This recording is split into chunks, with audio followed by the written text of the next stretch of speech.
Hello everyone, ఈ రోజటి నుంచి మన ఛానల్లో 30 డేస్ 30 రైస్ రెసిపీస్ అనే కొత్త సిరీస్ని స్టార్ట్ చేయబోతున్నాను. ప్రతిరోజు ఒక కొత్త ఈజీ అండ్ టేస్టీ రైస్ రెసిపీస్తో మీ ముందుకైతే వస్తాను. ఈ రోజు సిరీస్లో మొదటి రెసిపీ అందరికీ ఎంతో ఇష్టమైన లెమన్ రైస్. చాలా తక్కువ సమయంలో సింపుల్ పదార్థాలతో పర్ఫెక్ట్ టేస్ట్తో ఎలా చేయాలో ఈ వీడియోలో నేను స్టెప్ బై స్టెప్ చూపిస్తున్నాను.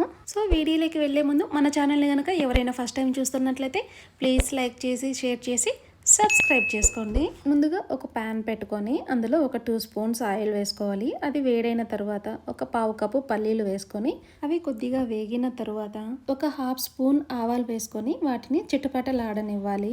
తరువాత ఒక 1/2 స్పూన్ శనగపప్పు, 1/2 స్పూన్ మినప్పప్పు, ఒక 4-5 వెల్లుల్లి రెబ్బలు వేసి వేపుకోవాలి. ఇదంతా కూడా మంటని స్లో ఫ్లేమ్లో పెట్టే చేసుకోవాలి.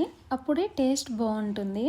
ఇప్పుడు ఒక 3 పచ్చిమిర్చిని తీసుకొని ఇలాగా మధ్యలోకి కట్ చేసుకొని వాటిని వేసుకొని ఒక 2 నిమిషాలు వేపుకోవాలి. ఇప్పుడు ఇందులో కొద్దిగా ఇంగువని వేసుకోవాలి. అది కింద అడుగు అంటకుండా కలుపుకుంటూ ఉండాలి.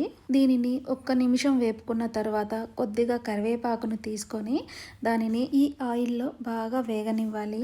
ఇప్పుడు ఇందులో కొద్దిగా కొత్తిమీరను కూడా వేసుకోవాలి. ఇది 1 నిమిషం పాటు వేగిన తర్వాత ఇందులో ఒక 1/2 స్పూన్ పసుపు వేసుకోవాలి.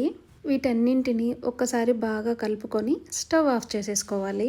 మనం ముందుగా ఉడికించి పెట్టుకున్నటువంటి 1 కప్పు రైస్ని ఇలాగా బాగా పొడి పొడిగా అయ్యేంత వరకు చల్లారి పెట్టుకోవాలి. తరువాత మనం ముందుగా వేపి పెట్టుకున్నవన్నీ కూడా ఇందులో వేసి బాగా కలుపుకోవాలి. అంటే ఈ మసాలా అంతా కూడా రైస్కి బాగా పట్టేంత వరకు కలుపుకోవాలి. ఇప్పుడు ఒక నిమ్మకాయని తీసుకొని దాన్ని కట్ చేసేసి దాని జ్యూస్ మొత్తం కూడా ఈ రైస్లో పిండుకోవాలి.